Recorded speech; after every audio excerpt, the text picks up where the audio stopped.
انہوں نے جو تقابلی جائزہ پیش کیا، پھر جھوٹے راویان کا ذکر کیا، ان میں سے 50 سے زائد جو روایات ہیں صرف امام زمانہ علیہ الصلوۃ والسلام کے ظہور کے بارے میں، ان میں سے 30 روایات ایسی ہیں جو ایک ہی شخص سے نقل ہوئی ہیں، یعنی جس پر اعتماد نہیں کیا جا سکتا، نہ روایات پر اعتماد کیا جا سکتا، نہ اس شخص پر اعتماد کیا جا سکتا۔ صادق شیرازی صاحب نے ان کے مقابلے میں جو سچی روایات ہیں اس کا اور جھوٹی روایات کا تقابلی جائزہ لیا ہے۔ سادہ بندے جو علم رجال کے ماہر نہیں ہیں وہ ان روایات کو پھر کس پیمانے پہ پرکھیں؟ بالاخص امام زمانہ علیہ الصلوۃ والسلام کی سیرت، رسول خدا صلی اللہ علیہ وآلہ وسلم کی سیرت، بے شک رسول خدا کی سیرت کیا ہے، قرآن بتا رہا ہے، اخلاق کیا ہے، وما ارسلناک الا رحمۃ للعالمین۔ اعوذ باللہ من الشیطان الرجیم، بسم اللہ الرحمن الرحیم، اللہم صلی علی محمد وعلی محمد۔ السلام علیکم ناظرین، آپ کا میزبان سید مجاہد حیدر حاضر خدمت ہے۔ امام زمانہ ڈیجیٹل لائبریری سے آج ہم نے جس کتاب کا انتخاب کیا ہے اس کا نام ہے شمیم رحمت، اور یہ کتاب آیت اللہ صادق شیرازی صاحب نے تحریر فرمائی ہے۔ اس کتاب کی جزیات کا جائزہ لینے کے لیے آج ہم نے یہ نشست خصوصیت سے رکھی ہے۔ جی آغاز صاحب، شمیم رحمت سے میرا پہلا سوال آپ سے یہ ہوگا کہ آیت اللہ شیرازی صاحب نے جو معرفت کی اہمیت اور اس کی ضرورت پہ زور دیا ہے اس پہ تھوڑی سی روشنی ڈالیے۔ بسم اللہ الرحمن الرحیم۔ شکریہ شاہ صاحب۔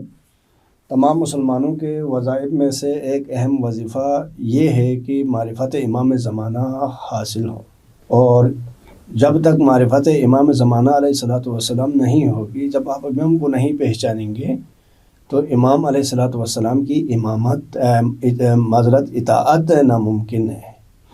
اور جب صحیح طور پر معرفت امام زمانہ علیہ الصلوۃ والسلام ہوگی تب آپ امام علیہ الصلوۃ والسلام کی اطاعت کر سکیں گے۔ جب اطاعت کریں گے، اطاعت امام علیہ الصلوۃ والسلام کریں گے تو اتنی ہی زیادہ آپ مدارج طے کریں گے، کامیابی کے زینے طے کریں گے، چاہے اس کا تعلق دنیا سے ہو کامیابی کا، چاہے اس کا تعلق آخرت سے ہو۔ بے شک۔ تو جتنی زیادہ معرفت ہوگی، جتنی زیادہ امام کی پہچان ہوگی، اتنی ہی زیادہ آپ کی زندگی اطاعت امام علیہ الصلوۃ والسلام میں گزرے گی، اور بامقصد آپ کی زندگی گزرے گی، اور بامقصد زندگی گزاریں گے، اور اپنی زندگی اسلام کے خطوط پہ گزاریں گے۔ بالکل ٹھیک ہے آغا صاحب، یعنی کہ وہ آئین، وہ دستور، وہ جو صراط مستقیم ہے اس کے قریب تر ہوتے جائیں گے۔ اور جب تک معرفت امام زمانہ علیہ الصلوۃ والسلام نہیں ہوگی، آپ کا اسلام سے، آپ کا آئین اسلام سے، آپ کا صراط مستقیم سے کوئی واسطہ نہیں رہے گا۔ آپ جتنا تیز سفر کرتے جائیں گے منزل مقصود سے آپ دور ہٹتے جائیں گے، دور ہوتے جائیں گے۔ اب یہ جو ہے اجتماعی مسئلہ ہے، مسلمانوں کا اجتماعی مسئلہ ہے کہ، اور یہ متفق علیہ حدیث مبارکہ ہے رسول خدا صلی اللہ علیہ وآلہ وسلم کی، جو کہ معروف ہے، من مات ولم یعرف امام زمانہ مات میتۃ جاہلیۃ، جس نے اپنے امام کی معرفت حاصل نہیں کی وہ جاہلیت کی موت مرے گا۔ تو اب اس حدیث کو اس لیے کوٹ کر رہا ہوں، اہل تشیع کے جو بہت بڑے نام ہیں شیخ مفید علیہ رحمہ، انہوں نے اپنی کتاب الرسالۃ الاولیٰ فی الغیبہ اور دوسری کتاب الاصفاء، اس کے اندر اس روایت کو، اس حدیث رسول خدا صلی اللہ علیہ وآلہ وسلم کو نقل فرمایا ہے، اور جن کو صادق شیرازی صاحب نے بھی اپنی اس کتاب میں جو ہے نا لکھا ہے۔ اور دوسرا سلیمان قندوزی حنفی، جو اہل تسنن میں بہت بڑا نام ہے، بہت بڑے پائے کے عالم دین تھے، قدماء میں ہیں، انہوں نے بھی اس حدیث کو نقل کیا ہے، من مات ولم یعرف امام زمانہ مات میتۃ جاہلیۃ، یعنی اس حدیث کی بنا پر معرفت امام زمانہ علیہ الصلوۃ والسلام اگر نہیں ہے تو آپ کا اسلام سے، آئین اسلام سے کوئی تعلق اور واسطہ نہیں رہے گا۔ تو اس حدیث کی بنا پر، رسول خدا صلی اللہ علیہ وآلہ وسلم کی اس حدیث کی بنا پر یہ کہا جا سکتا ہے کہ جس میں معرفت امام زمانہ علیہ الصلوۃ والسلام نہ ہو وہ جب مرتا ہے تو کفر، شرک اور الحاد کی موت مرتا ہے۔ ایک چیز اور بھی بڑی دلچسپ یہاں پہ واضح ہوتی ہے کہ صراط مستقیم سے ہٹانے کے لیے طاغوت اور اس کے چیلوں نے مختلف بہانے ہیلے استعمال کیے، جس میں انہوں نے جھوٹی روایات اور احادیث کا انہوں نے سہارا لیا۔ آغا آیت اللہ شیرازی صاحب نے اس کتاب میں بھی بہت خوبصورت ایک تقابلی جائزہ لیا ہے جھوٹی اور سچی روایات کا۔ میں چاہوں گا کہ اس میں سے کچھ مثالیں اگر آپ ہمیں دے سکیں سمجھنے کے لیے۔ جی، آیت اللہ صادق شیرازی صاحب نے بہت ایک اچھی کاوش کی ہے۔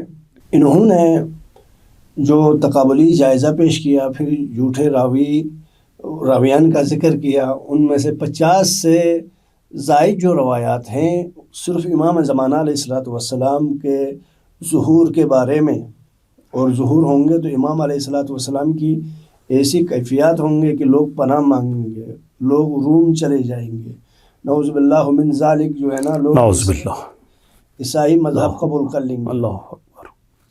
حالانکہ رسول خدا امام زمانہ علیہ السلام کی دعوت رسول خدا صلی اللہ علیہ وآلہ وسلم کی دعوت۔ آغا صاحب، میں چاہوں گا کہ تھوڑا سا پس منظر ان احادیث کا، جھوٹی روایات کا جو پس منظر ہے، کن لوگوں نے یہ کوشش کی ہے کہ ان کو اس میں شامل کریں، ان پہ بھی ضرور روشنی ڈالیں، جیسے آیت اللہ شیرازی صاحب نے ڈالی۔ جی بہت زیادہ ہیں روایات، تو میں نے بتا دیا کہ قبلہ صاحب نے بھی لکھا ہے 50 سے زیادہ ہیں۔ ان میں سے 30 روایات تو ایسی ہیں جو ایک ہی شخص سے نقل ہوئی ہیں، یعنی جس پر اعتماد نہیں کیا جا سکتا، نہ روایات پر اعتماد کیا جا سکتا، نہ اس شخص پر اعتماد کیا جا سکتا۔ ان میں سے ایک نام ہے محمد بن علی الکوفی۔ اس نے 30 کے قریب یا 30 سے زیادہ روایات جو ہیں اس انداز سے جو ہے ہماری معتبر کتب کے اندر جمع کیا، بلکہ اس رستے سے آئی ہیں، محمد بن علی کوفی کے رستے سے، یعنی ان پر جو انہی کے زمانے کے جو ہم اثر تھے، جیسے فضل بن شازان خراسانی جو ہیں، امام علیہ السلام نے اس کے اوپر اعتماد کیا ہے اور محبت کرتے تھے، خراسانی پہ، جی، خراسانی سے محبت کرتے تھے، یہاں تک کہ امام حسن عسکری علیہ السلام کے زمانے میں فضل بن شازان بھی تھے، محمد بن علی الکوفی بھی تھے۔ تو فضل بن شازان کے بارے میں امام علیہ السلام اتنی محبت کرتے تھے، اتنا اعتماد کرتے تھے، فرماتے تھے کہ فضل بن شازان چونکہ خراسان سے ہے، اس لیے میں بھی آرزو رکھتا ہوں کہ میں بھی خراسان سے ہوں۔ سبحان اللہ۔ اب فضل بن شازان جو ہے وہ اس کو محمد بن علی الکوفی کو کذاب کہتا ہے، کہ یعنی یہ سب کذاب، کاذب نہیں، کاذب جھوٹ بولنے والا، کذاب سب سے زیادہ جھوٹ بولنے والے کو کہتے ہیں۔ اس کو افعل و تفضیل کا صیغہ استعمال کیا، کذاب۔ تو لہذا یہ فضل بن شازان جو کہ مستند عالم دین ہے، اور امام حسن عسکری علیہ السلام کے زمانے میں جو بزرگان دین میں آتے ہیں غیر معصوم میں، ان میں ایک بہت بڑا نام ہے فضل بن شازان۔ وہ عدم اعتماد کرتا ہے کس پہ؟ محمد بن علی پہ۔ اور محمد بن علی بعض روایتیں علی بطائنی سے جو ہے نا روایات کرتا ہے، چونکہ واقفیہ فرقہ کے بانیوں میں سے تھا۔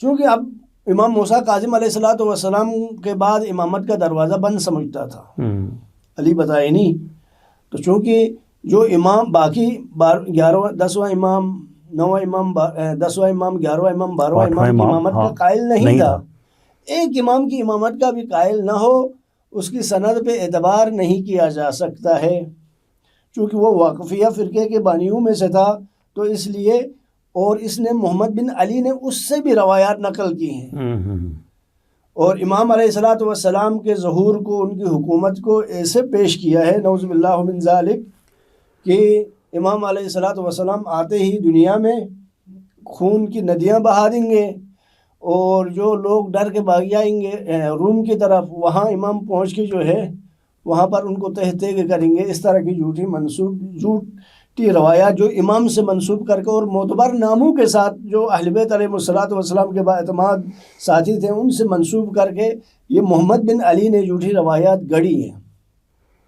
تو صادق شیرازی صاحب نے ان کے مقابلے میں جو سچی روایات ہیں اس کا اور جھوٹی روایات کا تقابلی جائزہ لیا ہے، اور اس میں سچی روایات کے ذریعے، سچی احادیث، مستند احادیث اور روایات کے ذریعے ثابت کر دیا ہے کہ یہ روایات جھوٹی ہیں اور یہ سچی ہیں۔ آغا صاحب، جیسے آپ نے یہ نام لیے اس کا محمد بن علی کوفی، اور اس کے ایک اور مجھے یاد پڑتا ہے اسی کتاب میں امام رضا علیہ السلام سرکار نے بھی نفرین کیا ہے اور اس پہ لعنت بھیجی ہے۔ میں چاہوں گا کہ تھوڑا سا آپ اس واقعے پہ بھی روشنی ڈالیے۔ جی امام رضا علیہ السلام نے علی بطائنی پہ لعنت کی ہے، چونکہ وہ وقفیہ فرقے سے تھا، اس کے مذموم مقاصد تھے، چونکہ آگے جو امام رضا علیہ السلام کی امامت کا قائل نہیں ہوا، تو امام رضا علیہ السلام نے ان کی موت کے بعد علی بطائنی کی موت کے بعد فرمایا کہ ان کی قبر پر منکر اور نکیر آئیں اور آگ کا ایک ایسا گرز مارا ہے جو ابھی علی بطائنی جل رہا ہے۔ تو صادق شیرازی صاحب نے بھی اس روایت کو نقل کیا ہے، اور وہ فرماتے ہیں کہ 1200 سال سے علی بطائنی اپنی قبر میں آگ میں جل رہا ہے۔ تو آغا صاحب، یہ تو بہت ہی حساس قسم کا موضوع ہے اور اس میں ہمیں بہت احتیاط کرنے کی ضرورت ہے۔ اب میرے جیسے سادہ بندے جو علم رجال کے ماہر نہیں ہیں، وہ ان روایات کو پھر کس پیمانے پہ پرکھیں کہ یہ سچی ہے یا یہ جھوٹی ہے؟ اس کا کیا پیمانہ ہو؟ جی شاہ صاحب، پہلی بات تو یہ ہے کہ ہم ایسے ہی جو بھی سامنے آتا ہے سوشل میڈیا پہ، موبائل کے اندر یا کتابوں میں ہم پڑھتے ہیں جی معصوم کا فرمان ہے، معصوم نے یہ فرمایا، امام نے یہ فرمایا۔ دیکھیں آپ کی کتابوں کے اندر سچی روایات بھی ہیں، جھوٹی روایات بھی ہیں۔ اب سوال یہ پیدا ہوتا ہے کہ جھوٹی روایت کیوں ہیں؟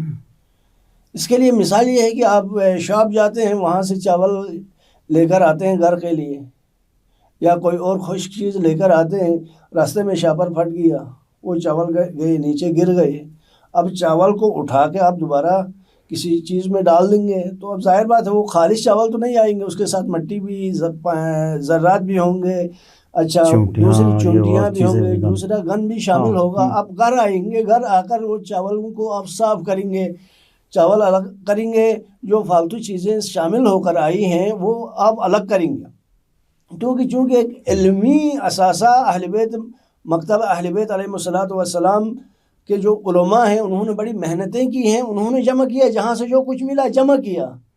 اب اس کو پرکھنے کے لیے، صاف کرنے کے لیے ہمارے پاس علم رجال ہے۔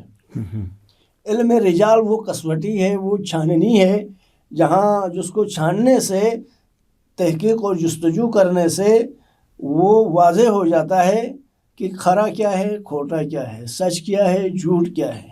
اور پھر امام جعفر صادق علیہ السلام نے ایک معیار، ایک پیمانہ کسوٹی دی ہے کہ ہماری احادیث کو قرآن کے ساتھ تطبیق کرو۔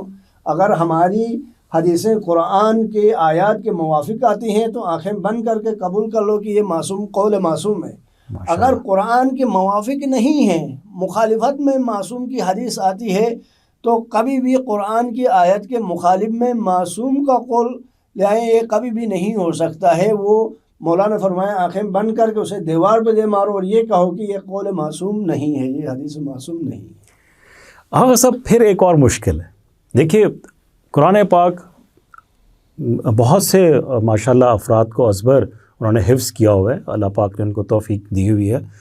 اب جیسے آپ نے مثال دی سوشل میڈیا کے اوپر اکثر چیزیں چل رہی ہوتی ہیں، اب اگر ہم ان کو وہاں پر ہی فوری طور پہ دیکھنا چاہیں کہ یہ کس پیمانے پہ ہیں، تو اس پہ ہم قرآن پاک کے علاوہ بھی کوئی معیار ہے اس کے ساتھ ساتھ؟ اب جیسے امام زمانہ علیہ السلام کے بارے میں جو میں نے آغاز میں بتایا، 50 سے زیادہ روایات جھوٹی بیان کی گئی ہیں جو امام علیہ السلام پہ تہمت کا باعث بنتی ہیں، ان کی سیرت سے شان نہیں۔ اب چونکہ معصوم سے منسوب کر کے نقل کی جاتی ہیں تو بندہ جو ہے نا تشویش کا شکار ہوتا ہے، بالکل ایسے نہ قبول کرتا ہے نہ تردید کر سکتا۔ ہاں، تو اس کے لیے اللہ تعالیٰ نے عقل دی ہے، پھر سیرت اہل بیت علیہ السلام آپ کے سامنے ہے۔ ماشاءاللہ رسول خدا صلی اللہ علیہ وآلہ وسلم کی زندگی، طرز حکمرانی، ان کا خلق، ان کا اخلاق، ان کی سخاوت، ان کی رحمت، ان کی شفقت، سبحان ان کی اللہ، محبت آپ کے سامنے ہے۔ اب کوئی بھی معصوم کے عمل کو تطبیق کرنا ہے تو پہلے معصوم رسول خدا صلی اللہ علیہ وآلہ وسلم کی سیرت پر جو ہے نا دیکھیں گے، اگر اس معیار پر اہل بیت علیہ الصلوۃ والسلام کی یہ جو سیرت ہے، بالخصوص بالاخص امام زمانہ علیہ الصلوۃ والسلام کی سیرت رسول خدا صلی اللہ علیہ وآلہ وسلم کی سیرت بے شک بے شک رسول خدا صلی اللہ علیہ وآلہ وسلم کی سیرت ہوگی۔ رسول خدا کی سیرت کیا ہے؟ قرآن بتا رہا ہے۔ اخلاق کیا ہے؟ وَمَا أَرْسَلْنَاكَ إِلَّا رَحْمَةً لِّلْعَالَمِينَ۔ یہ اخلاق ہے رسول کی سیرت کا، ایک چھوٹا سا ایک عملی نمونہ ہے کہ اللہ کے رسول ابھی آغاز اسلام ہوا تھا، پھیلا نہیں تھا مکمل، کسی گھر کے سامنے سے گزر رہے تھے، کسی جگہ سے گزر رہے تھے تو وہاں پر ایک بڑھیا 70-80 سال سے زیادہ عمر کی تھی، ایک مشکیزہ اٹھانے کی کوشش کر رہی ہے مگر اٹھا نہیں رہی ہے۔ اللہ کے رسول آگے بڑھتے ہیں، اٹھاتے ہیں اور خاتون کے اس ضعیفہ کے گھر پہنچا دیتے ہیں، تو وہ ضعیفہ احسان طلب نگاہوں سے رسول کی طرف دیکھ رہی، پہچانتی نہیں کہ یہ رسول ہے، یہ محمد مصطفیٰ ہیں، پہچانتی نہیں ہے۔ جب اللہ کے رسول نے مشکیزہ رکھ لیا تو کہا بیٹا آپ کا بہت شکریہ، میرے پاس آپ کا احسان کو چکتا کرنے کے لیے میرے پاس کچھ نہیں ہے، تو میں آپ کو بڑی ہوں، نصیحت کرتی ہوں، اس پر عمل کرو گے تو شاید آپ کو فائدہ پہنچے۔ اللہ کے رسول نے فرمایا جی آپ نصیحت کریں۔ وہ ضعیفہ کیا کہتی ہیں؟ آج کل محمد نامی ایک شخص آیا مکے میں، ایک نیا دین لے کر آیا ہے، ایسا شخص آیا ہے جو فتنہ پھیلا رہا ہے، اس سے دور رہیں۔ کہا کہ آپ کی نصیحت میں نے سن لی مگر عمل نہیں کر سکتا، عمل نہیں کروں گا۔ وہ آگے سے آپ تو بڑے تابعدار بچے لگتے ہیں، بڑے شریف فرمانبردار بچے لگتے ہیں، آپ کیوں نہیں عمل کرو گے؟ کہا جس محمد سے منع کرنے کے لیے آپ کہہ رہی ہو وہ محمد میں ہوں۔ اللہ اکبر۔ وہ حقہ بقا رہ جاتی ہے، کہہ دیا آپ کے دین کا مقصد کیا ہے؟ اللہ کے رسول نے فرمایا میرے دین کا مقصد مستضعفین فی الارض، یعنی جو زمین پر کمزور کر دیے گئے ہیں ان کی مدد کرنا، یہ میری سیرت ہے۔ سبحان اللہ سبحان اللہ۔ تو جب آخری آئے گا اس کی بھی سیرت یہی ہوگی، یہی سیرت امیر المومنین کی رہی ہے، بے شک مولا علی علیہ السلام کی رہی ہے۔ مولا علی علیہ السلام کی سیرت یہ تھی کہ زندگی میں فقراء، یتیم، لاغر، بیماروں کو، مریضوں کو پتہ نہیں چلتا تھا کہ انہیں کھانا کون پہنچاتا ہے۔ یہ تو علی کی شہادت کے بعد پتہ چلا کہ یہ وہ علی تھے، وہ شفیق باپ تھے جو یتیموں کو کہہ دیتے تھے خبردار نہیں کہنا کہ ہم یتیم ہیں، کوئی آپ کے باپ کے بارے میں پوچھے تو کہہ دینا علی ابن ابی طالب ہمارا باپ۔ ماشاءاللہ بے شک، یہ سیرت امام زمانہ علیہ السلام۔ ماشاءاللہ۔ اگر صاحب یہ اپنے بڑے جامع طریقے سے آپ نے وہ معیار بتا دیے کہ قرآن پاک اور سیرت ائمہ علیہم السلام ہمارے سامنے ہے، جس پر ہم پرکھ سکتے ہیں کہ جو چیز بھی ہمارے سامنے رکھی جا رہی ہے کسی بھی طریقے سے اس کی حقیقت کیا ہے۔ بات کو مزید آگے بڑھاتے ہیں۔ یقیناً امام زمانہ جل اللہ تعالیٰ فرج و شریف عدل اور انصاف کو قائم کریں گے، اور اس کے لیے جو بھی کوشش ہوگی ظالموں کو ان کے انجام تک ضرور پہنچائیں گے۔ اس کے بعد جو حکومت قائم ہوگی، میں چاہوں گا کہ آپ اس طرز حکومت کی جو روش اور سیرت ہوئے گی وہ اس پہ ذرا سی روشنی ڈالیے۔ علیہ السلام سے مروی ہے کہ جب ہمارا سوال کیا گیا امام سے کہ جب قائم کا ظہور ہوگا تو ان کی طرز حکمرانی کیا ہوگی اور روش حکمرانی کیا ہوگی۔ طرز حکمرانی امام علیہ السلام نے، پانچویں امام نے فرمایا کہ ایسی ہی ان کی طرز حکمرانی ہوگی جیسے مولا کائنات امیر المومنین علی ابن ابی طالب علیہ السلام کی طرز حکمرانی۔ مولا علی علیہ السلام کا وہ خط جو آپ نے مختلف شہروں کے کو بھیجا تھا، وہ خط ایک بیس لائن کے طور پہ استعمال کیا جاتا ہے حکمرانی، طرز حکمرانی کے لیے، اور وہاں سے نصیحت حاصل کی جاتی ہے اور گائیڈنس لی جاتی ہے۔ جی مولا علی علیہ السلام اس میں یہ بلکہ یہ فرمانا کہ کفر سے حکومتیں قائم تو رہ سکتی ہیں مگر ظلم سے حکومتیں قائم نہیں رہ سکتی ہیں۔ بے شک۔ تو لہٰذا جب 12واں قائم ہوگا ان کا طرز حکمرانی مکمل طور پر عادلانہ ہوگا۔ سبحان اللہ، بے شک۔ کوئی بھوکا نہیں سوئے گا، کوئی اپنے حقوق پہ احتجاج نہیں کرے گا، کسی کا استحصال نہیں ہوگا، کسی پر ظلم نہیں ہوگا، عادل اتنا ہوگا کہ مظلوم ظالم سے نہیں ڈرے گا۔ ٹھیک ہے، کمزور طاقتور سے نہیں ڈرے گا. اور اس سے بڑھ کر کیا مثال ہے، معروف ہے مشہور و معروف ہے، بکری شیر سے نہیں ڈرے گی. ایک گھاٹ سے دونوں شیر اور بکری پانی پئیں گے. یہ طرز حکمرانی ہے. جب امام شیر زمانہ کو علیہ اس کی الصلوۃ خوراک والسلام. مل رہی ہوگی تو اس کو کیا ضرورت پڑے گی کہ وہ بکری کو شکار کرے؟ یقیناً ایسا ہی ہوگا.